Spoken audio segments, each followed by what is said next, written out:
Hello mga sis! Ito pala yung option para maging 3D yung inyong mga lock screen sa inyong iOS 26. So, ayan guys. So, doon lang kayo sa option para magpalit ng wallpaper. And then, click nyo yan.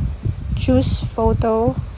And then, piliin nyo na yung photo na gusto nyong i-wallpaper or i-lock screen. So, importante pala tong guys, step na to. Dahil kung magdedirekta ka sa pagpalit ng picture without dun sa option na sinabi ko, hindi lalabas yung option para maging 3D siya. Mamaya yung icon na lalabas dyan to generate spatial space. So, yun ang importante guys. Kaya, kailangan mong pumili ng picture dyan sa option na yan. So, ayan na guys yung icon. Kanina wala yan, kung mapapansin nyo. Pero ngayon nandyan na siya. So, yan, click lang natin siya guys. And then, just wait.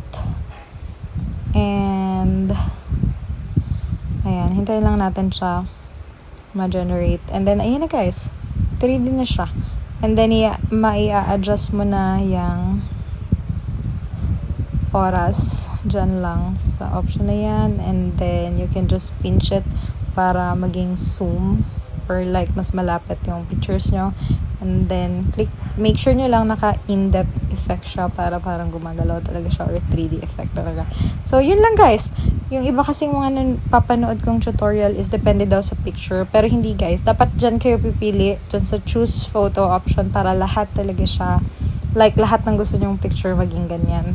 Pero, ang cute niya lang. Kaya, try nyo na. Bye-bye.